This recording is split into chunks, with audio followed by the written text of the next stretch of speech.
Assalamualaikum warahmatullahi wabarakatuh. Halo semuanya, selamat datang di Logika, tempatnya inspirasi dan kisah sukses matematika. Saya Nita Kusuma Putri sebagai host pada Logika episode 4 kali ini, dan kita akan menjelajahi dunia mahasiswa yang tidak hanya berfokus pada studi akademis, tetapi juga menjalankan bisnis mereka sendiri. Dalam episode kali ini, kita akan mendengarkan kisah inspiratif dari mahasiswa yang berhasil merintis karir berwirausaha. Di segmen pertama ini, kita akan perkenalan dengan narasumber kita pada Logika episode 4 kali ini. Perkenalkan narasumber kita hari ini, Mas Raffi dan Mbak En. Mahasiswa berwirausaha yang sukses. Bagaimana kabarnya Mas Raffi dan Mbak En? Bisa perkenalan? Oke, perkenalkan saya Maulana Fahri Asrafi, bisa dipanggil Raffi aja, dari angkatan 2021. Saya sama dari angkatan 2021 juga. Nama saya Anissa Diva Putri Tinita, biasanya bisa dipanggil Anissa atau N juga bisa. Oke. Serta usaha apa yang dijalani sama Mas Raffi dan Mbak En? Oke, kalau ini N dulu lah. Siapa dulu? N dulu. Iya, Mbak En Ladies dulu. first. Kalau dari aku sendiri, sebenarnya ini bukan usaha aku sendiri, tapi ini usaha tim dan juga termasuk usaha produk juga. Itu ada produk namanya jari jamur. Jadi jari jamur ini merupakan jamur crispy. Jadi kita ada dusun binaan di desa Jatirejo. Nah di sana kita buat mengolah dari jamurnya itu di sana. Jadi di rumah salah satu warga desa. Untuk Mas Raffi? Kalau dari saya sendiri yang masih mencoba diusahakan untuk lebih berkembang lagi, ini Bitjoy. Usaha es krim sebenarnya tidak hanya es krim juga sih, jadi nanti ada croffle juga, kemudian yang lain-lain kayak float itu kalau bagi yang belum tahu itu adalah minuman soda berasa, kemudian toppingnya itu dikasih es krim, tapi tunggu aja next bakal launch untuk produk-produk selanjutnya gitu.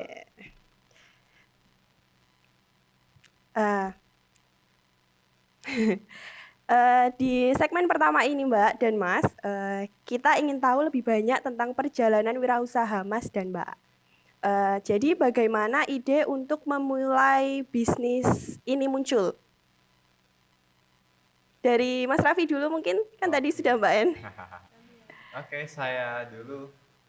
Jadi pertama kali punya inisiatif buat berwirausaha itu sebenarnya memang dari peluang, melihat peluang di kehidupan kampus, karena ngelihat teman-teman sendiri, sebenarnya saya sendiri juga sih, ngelihat teman-teman ini hitungannya konsumtif lah. Nah, konsumtifnya ini lebih ke harga-harga yang murah, maka dari itu dulu melihat pertama kali itu peluang buat jualan es teh. Kemudian sekitar pertengahan tahun 2022 kemarin, kemudian juga diskusi sama teman-teman, kira-kira kalau kita jualan kayak gini kira-kira laku nggak ya, kemudian tempatnya di mana, kira-kira harga yang cocok berapa, dan terus dan seterusnya. Kemudian kita coba waktu itu nekat-nekatan, kemudian di Himatika juga, karena itu salah satu produk dari Himatika juga, dinamakan Himatika, tapi TI-nya itu TEA, karena memang ini base-nya memang teh seperti itu. Kemudian dalam keberjalanan waktu ada yang namanya kemarin itu Miker Business Coaching. Jadi itu memang salah satu program dari Fakultas MIPA untuk melakukan pelatihan terhadap mahasiswa-mahasiswa dari Fakultas MIPA yang punya minat buat berwirausaha. Kemudian memang ada beberapa pertemuan, sudah lama hingga beberapa pertemuan gitu. Kemudian di akhir final projectnya itu membuat business plan. Jadi membuat proposal bisnis dan juga presentasi. Kemudian kita presentasikan ke coachnya tentunya. Kemudian kemarin mendapatkan bantuan modal senilai 4 juta itu, kemudian dihubungi juga di luar forum, kemudian ya ditawari untuk bisa berkembang lebih baik lagi, kemudian eh, mulailah mencoba video ini. Memang es krim dan kelihatannya waktu itu lagi Iya, iya. panas-panasnya, jadi wah cocok banget kayaknya kalau es krim dan alhamdulillah masih berjalan sampai sekarang. Alhamdulillah. Ini itu kemudian kedepannya tentunya masih mempelajari market juga sambil belajar juga bagaimana bisa sustainable dan juga continue buat di wirausaha ini. Itu kalau N gimana ini? Ya, kalau Mbak En gimana ide untuk muncul bisnis? Kalau dari aku mungkin banyak bedanya ya sama Raffi. Iya. Karena di sini kan aku konsepnya meneruskan, jadi bukan dari awal. Ini Oh. Jari Jamur ini kan dulu itu ikut suatu program di tahun 2021. Nah di situ dari situ kan jadi produk matematika juga. Nah seiring berjalannya waktu kan harus ada yang meneruskan. Karena waktu itu yang timnya Jari Jamur di awalnya itu kan udah pada lulus, udah Iya. pada kerjaan masing-masing. Jadi kan harus ada yang meneruskan. Meneruskan. Nah di tahun 2022 itu aku ditarik buat ikut di tim Jari Jamur ini. Jadi kayak nerusin dari sebelum-sebelumnya. Nah buat di tahun ini itu kan sebenarnya kita di 2022 itu ikut program namanya Wibawa Wirausaha Baru Mahasiswa. Nah di situ kita juga dapat bantuan modal juga dari UNS. Nah itu kan keberjalanannya itu sekitar setengah tahun, satu semester lah kurang lebih. Nah terus di 2023 ini kan kebetulan ketua tim yang waktu itu aku ikut itu udah lulus, terus kayak udah kerjanya juga udah nggak di Solo lagi. Nah itu kan jadi harus ada yang untuk melanjutkan. Nah kebetulan tahun ini aku juga ikut program namanya P2MW. Nah itu juga cari tim baru lagi yang dari mahasiswa yang baru lagi. Tuh, buat usahanya sendiri keberjalanannya sekarang masih tetap coba terus ya. Jadi kan sebenarnya udah ada produk yang ditetapkan di bawah, tapi buat karena kita kemarin kan juga ada desain bimbing, ada mentor-mentor juga yang dari P2M itu, jadi banyak saran yang harus kita kembangkan buat produk jajan.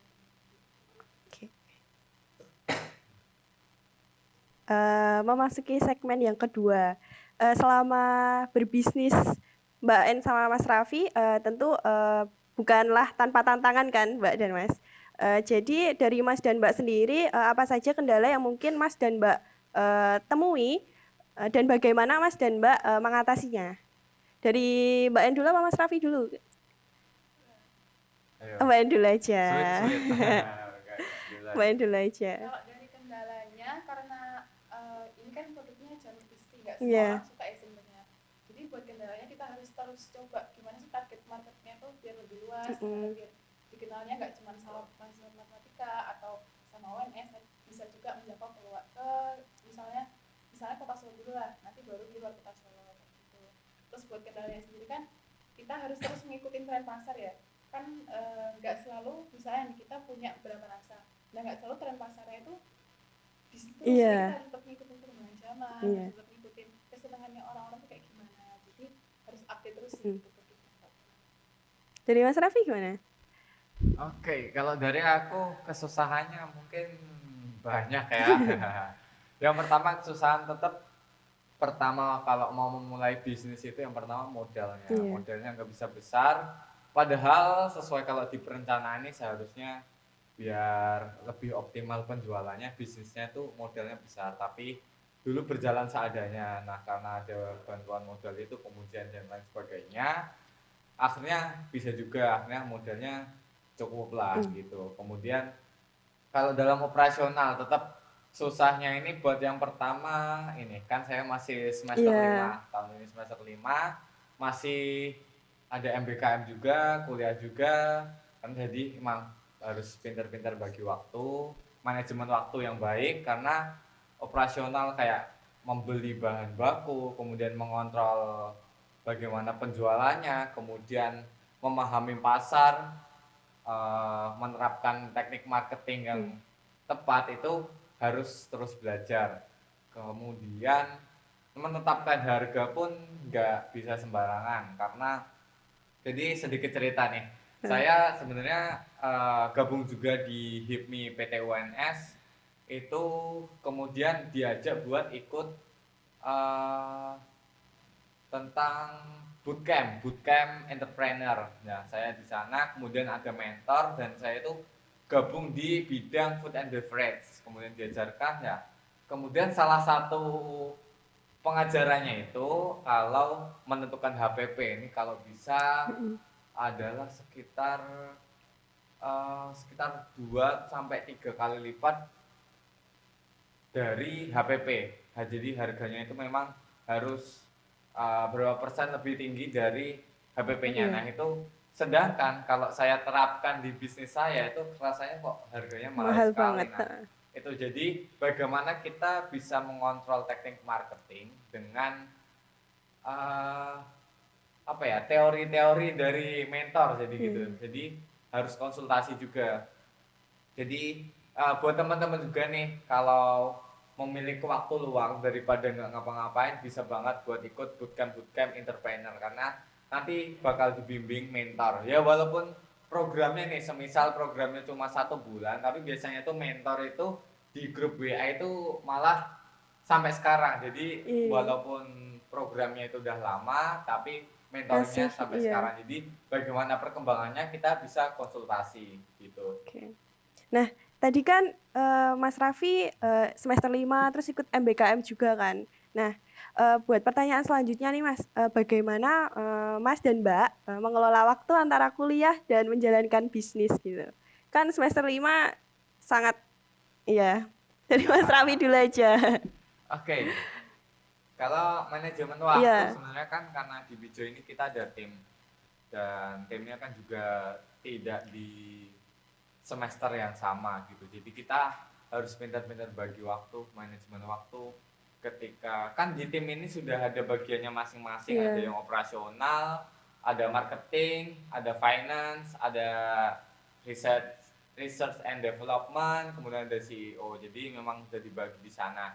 Jadi yang merekap keuangannya siapa, siapa yang mengurusi pengadaan barang, pengadaan bahan baku, kira-kira setiap berapa waktu, setiap berapa lama kita harus membeli suatu barang. Nah, itu harus dijadwalkan dengan sebaik-baiknya. Kemudian mempertimbangkan juga kadaluarsa dari Iya. suatu Produk. bahan. Karena usaha saya kan memang food and beverage, jadi tentang kualitas dan juga kadaluarsa, kelayakan produk itu harus tetap dikontrol kayak gitu.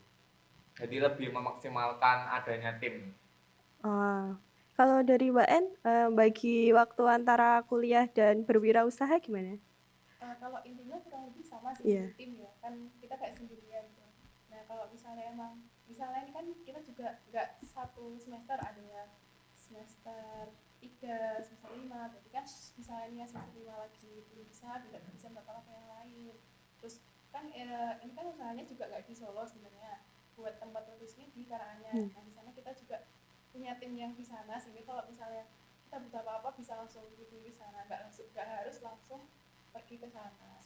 Oke. Memasuki segmen ketiga. Dari Mas Raffi atau Mbak En, siapa atau apa yang menginspirasi Mas Raffi dan Mbak En dalam perjalanan berwirausaha Mas dan Mbak? Yang menginspirasi. Oke, kalau ini berarti N dulu ya. Ayo, boleh. Banyak sih kalau inspirasi ya. Kalau yang menginspirasi salah satunya yang berdiri dari jamur dulu. Kan kayak awalnya kayak nggak expect bakal jadi jamur crispy. Kayak ini kan juga termasuk pengabdian masyarakat. Terus tiba-tiba bisa muncul produk kayak jadi jamur sekarang, kan juga salah satu orang yang menginspirasi. Terus ada pesan bimbing saya di program kemarin sama program ini, terus mentor-mentor juga. Terus justru inspirasi juga datang di orang-orang yang kayak penjual-penjual biasa sih, kayak mereka gimana ya, mereka bisa menjalankan usahanya tuh terus-terusan gitu. Kenapa kok kita nggak kita harus coba kayak gitu. Dari Mas Raffi? Oke, kalau yang menginspirasi kata-kata atau pernyataan yang saya ingat tuh sampai sekarang, pernyataan dari ini Sandiaga Uno. Karena pernah bilang bahwa sebagian besar kekayaannya itu tidak dari bekerja, tapi dari investasi yang pertama. Dan kemudian saya pelajari lebih lanjut, selain investasi ada juga mungkin cara-cara biar kita bisa mendapatkan penghasilan daripada mungkin menjadi karyawan saja atau apa. Jadi entrepreneur. Jadi entrepreneur karena yang pertama fleksibel. Tapi di balik kefleksibelan itu ada prinsip ketidakpastian. Karena dalam orang berwirausaha itu tidak pasti setiap bulannya dapat berapa, kemudian dan lain sebagainya. Dan porsi kerjanya pun fleksibel. Fleksibel dalam artiannya kan ketidakpastian. Jadi bisa kerjanya benar-benar pagi sampai malam, bisa juga seharian itu bukan waktunya untuk bekerja. Jadi kayak gitu. Eh, Pernyataan itu yang buat saya ingin memulai entrepreneur ini sedari awal. Jadi dalam keberjalanannya juga saya itu sering mendapat nasihat-nasihat dari beberapa orang di lingkungan usaha saya. Kadang disamperin ibu-ibu terus dikasih tahu, Mas, kamu kalau jualan gini enak loh. Kenapa kok nggak nyoba produk yang ini? Jadi menjadi masukan juga. Kemudian diceritain juga kalau beliau ini malah pernah jualan apa-apa, terus kendalanya apa. Nah, itu menjadi salah satu yang bisa jadi motivasi saya dan juga bekal saya. Jadi belajar dari pengalaman orang lain, tidak perlu saya mengalami kegagalan tersebut, tapi saya bisa mendapatkan poin-poin dari pengalaman orang lain kayak gitu. Aman.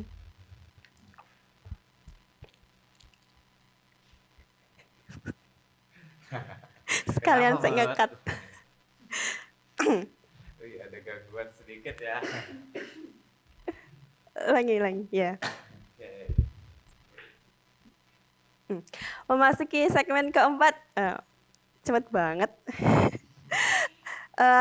Kan tadi udah ada kendala juga cara bagi waktunya Mas dan Mbak dalam kuliah sama berwirausaha. Nah, kali ini apakah Mas dan Mbak pernah menghadapi kendala yang besar tuh sampai mau berhenti buat berwirausaha gitu? Kayak, capek banget, udah aja gitu. Apa pernah gitu loh Mas, Mbak?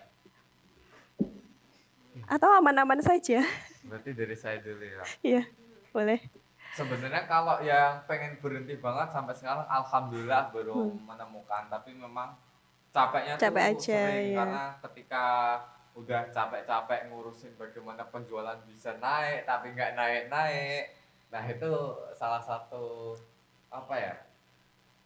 salah satu kadang bikin kita capek. Nah, ketika kita memang effortnya udah gede tapi hasilnya memang sesuai, kan itu jadi semangat. Jadi kalau udah effortnya gede terus penjualan ternyata turun, wah ini kadang waduh pusing, ini gimana, nombok apa gimana. Nah, itu jadi kalau berwirausaha saya yakin itu salah satu yang sangat wajar. Iya, wajar. Nah, itu jadi motivasi juga buat saya gimana lebih giat lagi dalam memahami pasar, memahami teknik marketing, itu jadi motivasi bagi saya. Kemudian kalau suatu yang lain nih, sempet juga rasanya pengen waduh kok nggak berkembang, tapi salah satu motivasi juga kadang melihat teman-teman yang lain juga, melihat orang lain tidak semua itu bisa mendapatkan kesempatan ini kayak aku loh, jadi gitu. Jadi itu lebih motivasi diri saya sendiri gitu. Oke. Dari WN gimana? Dari aku sendiri kalau berhenti banget sih enggak. Cuman kalau ya tadi pernah capek pasti pernah. Karena kan ya tadi harus ngikutin target pasar. Misalnya kita udah nyiapin punya hal, kita harus kayak gini, udah planning semuanya, terus ternyata planning kita tuh gagal, kayak aduh harus gimana lagi, masih bingung. Cuman kalau berhenti banget tuh enggak, karena ya motivasi itu tadi kita nggak punya kesempatan ini untuk 2 kali gitu. Jadi sekali kita udah dapet kesempatan, kenapa nggak dimanfaatin aja, kenapa nggak diselesaikan aja. Oke, nambahin dikit. Boleh. Nambahin satu. Jadi saya tuh pengennya ya nggak harus, saya nggak selalu begini, tapi saya coba tanamkan buat kayak gini.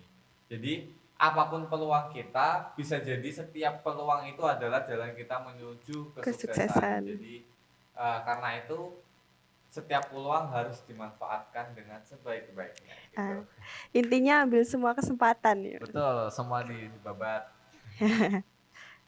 Oke, lanjut ke segmen kelima, peran pendidikan dan kelompok pendukung nih, Mas dan Mbak. Nah, dari itu tadi, seberapa besar peran pendidikan formal dalam perjalanan wirausaha Mas dan Mbak? Kan tadi Mas dan Mbak kan juga lagi kuliah juga, terus berwirausaha. Nah, peran pendidikan formal di keberjalanan berwirausaha itu bagaimana? Apakah ada atau seberapa besar? Siapa dulu nih? Mbak En dulu aja deh. Oke, dari aku dulu ya. Kalau pendidikan formal, kalau misalnya yang terlihat banget menurutku mungkin kayak sebagian orang kayak apa sih nggak ada hubungannya Iya. gini. Cuman sebenarnya tanpa kita sadari banyak banget peran pendidikan formal buat usaha. Salah satunya misalnya kalau misal kita kemarin-kemarin nggak sekolah nggak belajar tentang misal kewirausahaan, misal PKWU dulu yang kita Iya, SMA gitu kan. PKWU. Itu belum tuh kita bisa punya ilmu buat wirausaha misalnya hitung HPP tadi, misalnya gimana sih caranya biar target pasarnya itu meluas, terus cara-cara promosi. Jadi sebenarnya banyak peran pendidikan formal buat usaha, cuman emang sebagian orang kurang menyadari aja mungkin. Tapi nggak lain. Kalau Mas Raffi gimana? Oke, kalau saya jelas penting sekali.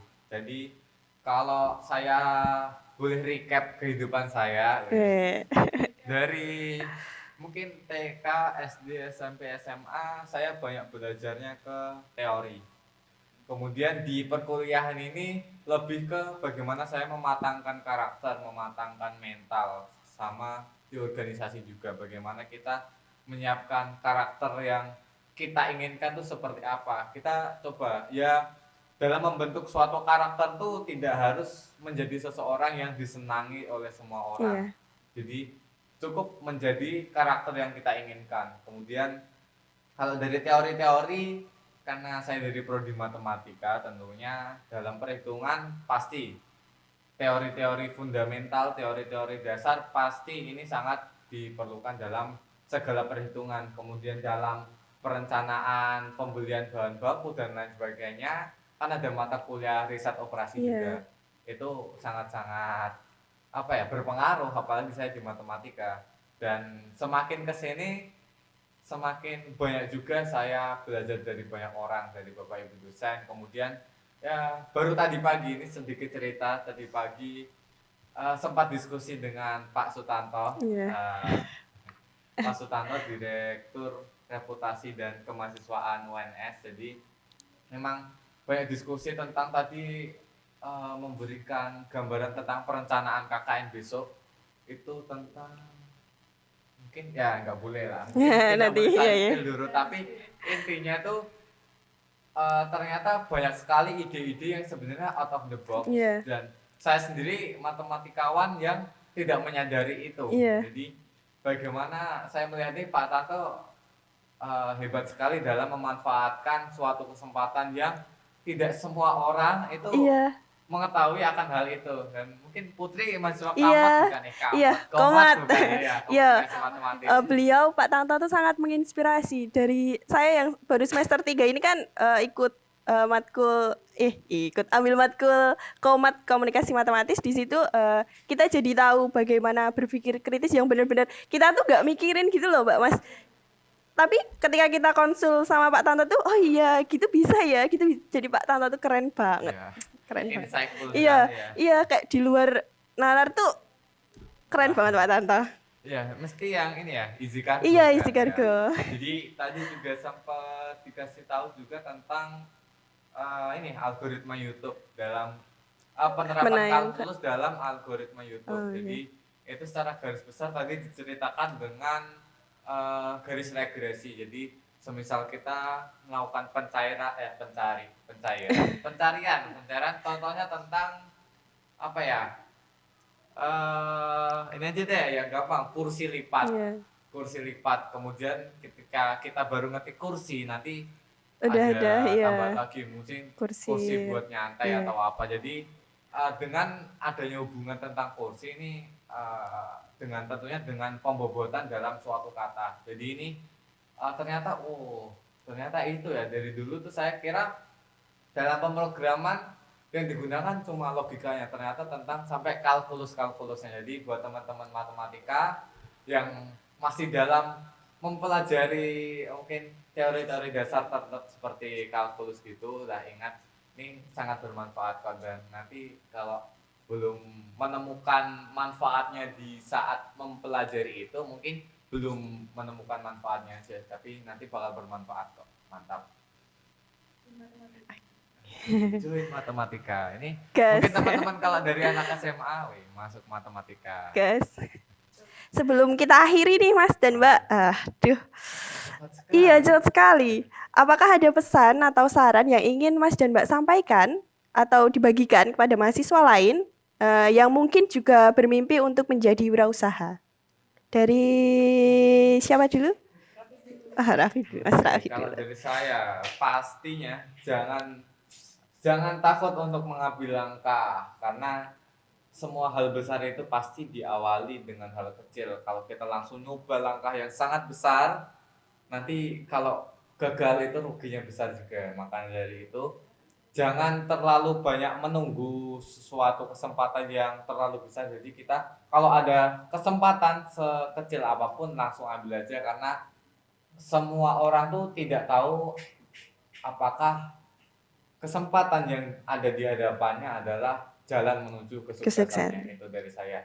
Intinya jangan takut untuk mencoba hal-hal baru, jangan nanti-nantian lah, jangan menunda-nunda untuk memulai berwirausaha gitu. Karena ilmu itu kalau kita tidak segera ambil, nanti nanti terus ditunda-tunda terus. Ya, diambil aspal ya.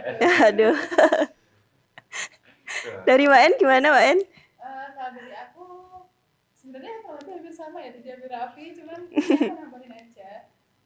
Tadi kan intinya ambil setiap kesempatan yang ada, karena tidak setiap kesempatan itu datang 2 kali gitu. Jadi apa ya, kadang tuh misalnya kita udah ambil nih, tapi kok kita nyesel, tapi apa ya, manfaatnya itu belum terasa gitu loh kita sebenarnya. Jadi jangan pernah takut kita rugi untuk nyoba sesuatu. Pasti di setiap kegiatan yang kita lakukan itu ada manfaatnya buat kita dan orang lain juga. Oke, terima kasih. Jadi dari obrolan kita tadi Mas dan Mbak, bisa saya simpulkan untuk kita tuh jangan ragu untuk mencoba, karena kita bisa belajar banyak dari setiap pengalaman, baik kesuksesan maupun kegagalan yang kita dapatkan nanti. Dan jangan lupa ambil semua kesempatan. Oke. Oke, terima kasih banyak kepada Mbak En dan Mas Raffi atas waktunya dan berbagi cerita inspiratif. Untuk para pendengar, saya Nita Kusuma Putri. Sampai jumpa di Logika episode selanjutnya. Dadah!